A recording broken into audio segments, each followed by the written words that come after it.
Alright guys, Scrappy again today. Hope you're doing well and enjoying your day so far. A familiar foe in the competitive Call of Duty scene has reared its head again, with Huke doing an interview with Hitch talking about all of his career and how chaotic things have been over the last few years. One interesting piece rises up once again, and Shotzzy says that for many of the new generation of players coming in, get away from this stuff or it's only going to harm your career. Very much enjoyed your thoughts in the comments. Hit the like button if you enjoy. Subscribe if you're new as always, I'd really appreciate it. Couple of quick things to start things off. Discussion on the upcoming Call of Duty title, whether things are going to change in terms of the way the classes are going to be set up. T-Dog was saying, look, MW2, it's still the worst COD of all time, even if the people at CleanX aren't very happy about this opinion. But Census says BO6 was worse.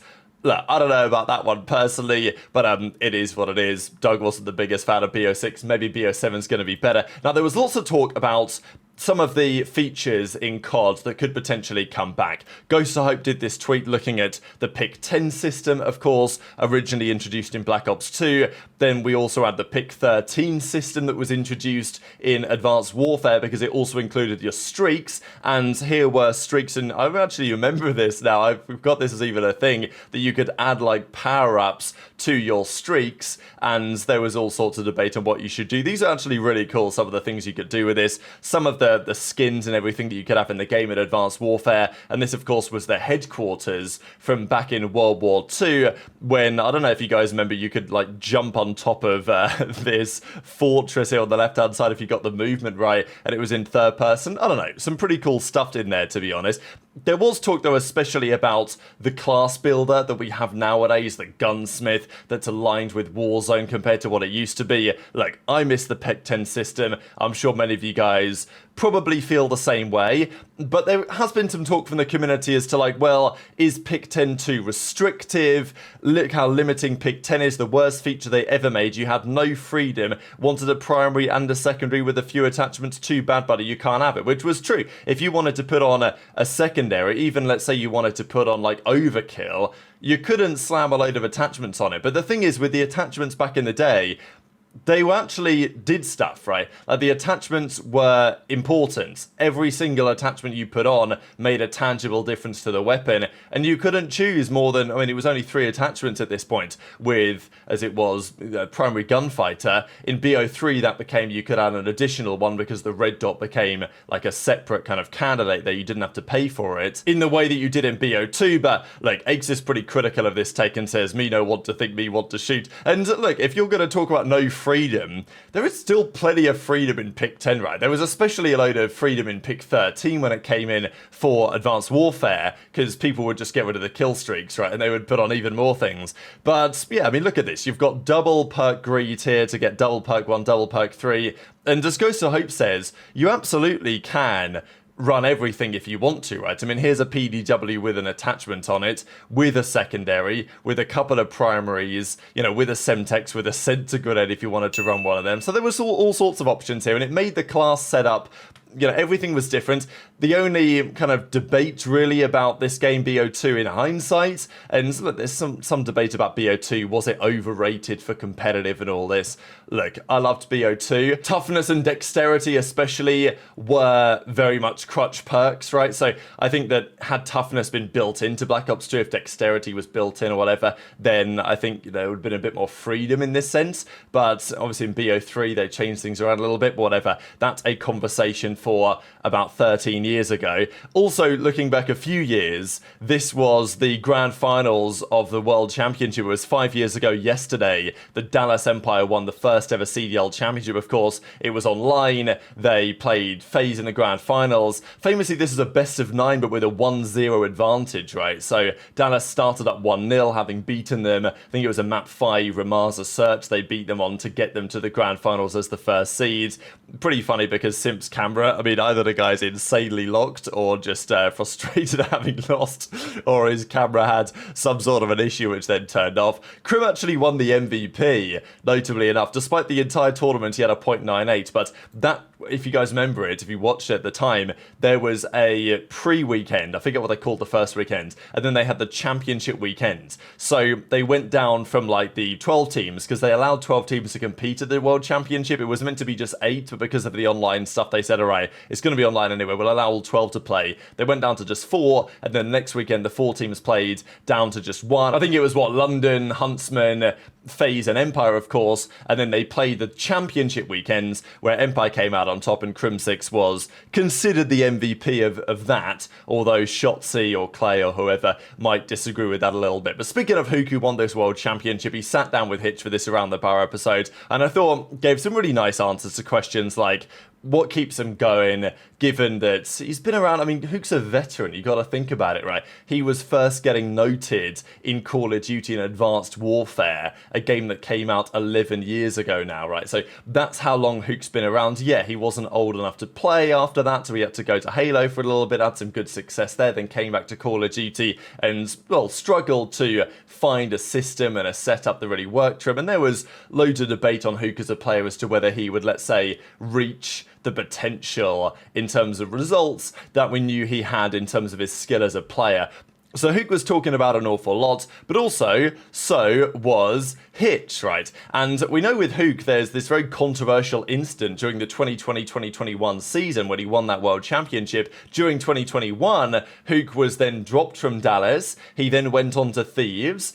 And then he talked in this video about how there were these rumors behind the scenes as to, let's say, what he was doing with his spare time, and the Thieves guys thought he was on, like, psychedelics or whatever, and those stories were affecting his relationships with those players, and then he was off the team again, and it never really worked out for those couple of years. And Huke revealed in that video that he did at the time, which was a remarkable moment for the scene, that he was actually on Adderall during his 2020 World Championship win. Now, in the CDL, they say they test for it, and they do. Like, I've been backstage at the CDL events where they've got doors that say this is where, you know, the drug testing happens, and presumably it does happen. They take the players in there and do it. I'm pretty sure they do.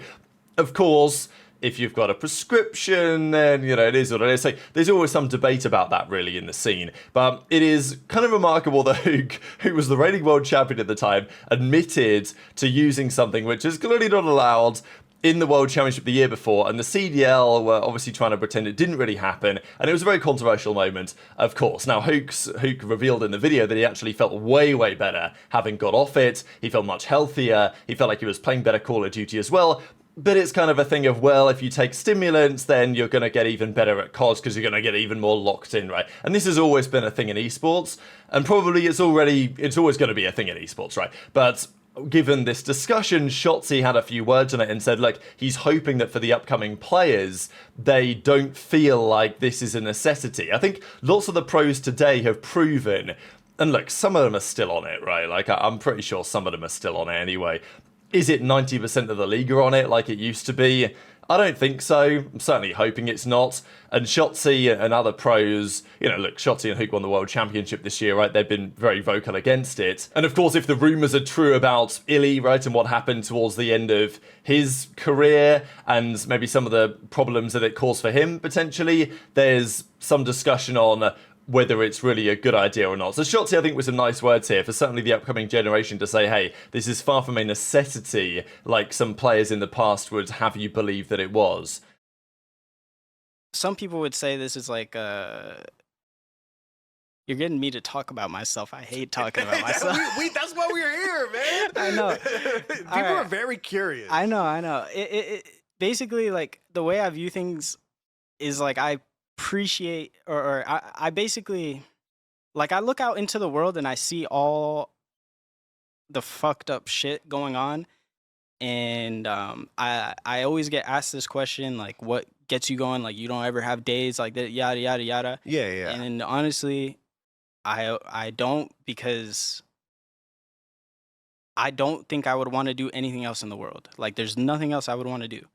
I don't. That's basically the way I look at it. Basically, I look out, I see all this happening, and I look at myself, I say, I'm playing Call of Duty. I'm very fortunate to play it. He's fried in COD, went to Halo, dominated in Halo, came back to COD, had an iffy year, then wins champs with his Black Ops 4 year. That's not really enough iffy year. Wasn't he fucking insane in that game? I'm tripping. the team that apparently was supplying him I with guess since he Adderall. didn't win it, And then he goes. Wait, what'd he say? That apparently was supplying him with Adderall. Wait, what? Then Halo, dominated in Halo, came back to COD, had an iffy year, then wins champs with a team that apparently was supplying him with Adderall. and then he goes, doesn't do Adderall anymore, then does psychedelic drugs, and then starts walking in the woods alone. And then he gets picked up and dropped from Empire, gets picked up by Nade Shot, dropped by 100 Thieves, picked back up by Nade Shot, dropped again, and because he doesn't have the love of the game anymore because he's doing all this other stuff. And then I meet you 3 years later. I will say, I do hope for like the newer generation that is becoming pro. There's gonna be a new gen of pro players, and I'm not gonna lie, that shit is a pretty big thing in all gaming. And I just hope that, you know, new people that are coming into gaming and shit like that, like, listen, bro, that shit is not the answer, dude. That's all I'm gonna say. You don't need that shit. This conversation comes up every so often, and it will never really go away, right? I mean, Slasher has been one of the most vocal players against it back in, well, certainly over the last few years. I just looked up Slasher to see how many times he tweeted the pill emoji. It's only a couple of times, but I found this tweet here from 2020 when he was talking about the pro scene and says it looks like it's basically they were having a discussion on some cheese and saying it's really easy to get away with in the pro scene, just like the ... And then, of course, there was this big drama at the start of 2023 when Drazah, who was at the time on Thieves, and Slasher, who at the time was on FaZe, and then, of course, he ended up taking his spot, but whatever, Beans then got in the replies, and they had all this beef anyway about the stair glitching thing, and then Slasher was like, only responding to a little bit of what I said, can't say I'm surprised, pill emoji. So, probably making a bit of an accusation there, the way of Drazah. So, look, Shotzzy's going to give his take on the matter. It's always a problem that's kind of just under the surface of the scene in some respects, and obviously we would like the league probably to do a better job of tackling it, but it is kind of challenging to do so. The league does clamp down on it, but the problem is, can you do anything for online CODs? No, not really. At the LAN events, yeah, you can do the testing, which I believe that they do, but if a player has I don't know how it works, if a player has a prescription for it, which you can get it prescribed, right, as ADHD medication, even if you don't necessarily have ADHD, right? Like, certainly in the States, this seems definitely doable to my understanding. In the UK, it's far, far more challenging, but in the States, people talk about this being very easy to just say you've got ADHD and get an Adderall prescription. But then clearly there's a certain, dosage that you're meant to be taking, but how does it work for the testing in the league, right? Like, if they test positive but they've got a prescription, is it fine? But if they're over their prescribed amounts, how does that work? Well, I don't know the answers to these questions, right? But it's something that is still relevant, but the real fix is, the league, if they clamp down hard or whatever, like, I think they do try. But the fix is for the players to feel like this is not a necessity to play good COD. And Shotzzy is now back-to-back world champion and making it very clear his perspective on it. So hopefully that sinks in to some extent. But very much interested in your thoughts on all of this stuff in the comment section below. Hit the like button if you enjoyed. Subscribe if you're new. Take care. And I'll see you next time. We got him to the couch, and then he's standing up, and then we're like, yo, you want to sit? This is where, like, I started taking care of him. I'm like, yo, he's like, you can sit? He's like, yeah, I'm going to sit. And he's like, never mind, I can't. And then I was like, all right. He's like, what do you need? And then he's like, I don't know, bro. And then I'm like, you need water? He's like, yeah. And then I hand him a water, and then I give it to him. And he's like handing it like he like is just standing still, like super. He has very stiff movements this whole time. And I hand him the water, and he grabs it, but like his hand was already out like this, so he holds it, and then he's like, "I'm gonna be honest, bro. I'm gonna need you to drink." Or he's like, "I'm gonna need you to like pour it like in my mouth." He said he couldn't do it himself. And then I'm like, "You dead ass?" And then he's like, "Yeah." And I'm looking at my brother. I look at Ender. I'm like, and then they're like, go do it. He needs water. Yeah. Go do it. What the fuck? Did you do it? Yeah. That's a real friend. Yeah. That's a we real were friend. taking care of him. I don't know exactly what was going on in his mind right there, or whatever the fuck was going on, but obviously it was something serious. Bro, what kind of papaya was he smoking? What kind of papaya were they smoking over there, chat? Dude, I'm What telling the you, hell? bro, is it? Yo, anyone that experiences the shit that I experienced, bro, listen, the 2 times that I've done it, I've only gotten those type of experiences. Is there anyone else in my chat that has the same shit that I have, dude? Or am I on fucking Mars, bro? Because I have, like, looked up some shit to make sure, like, it wasn't lace. Because, like, for the longest time, I thought, like, well, obviously it's not lace, though, bro. Like, there's just no way. Because the first time I did it was with a wax pen. I don't know if it was indica or sativa, whatever the fuck that shit is. And then the second time was with, like, obviously this scenario. And it was, like, a blunt. So, too much? Bro, I took, like, 3 hits. 3 baby hits. Like 3, maybe 4. I don't even know if that's a lot.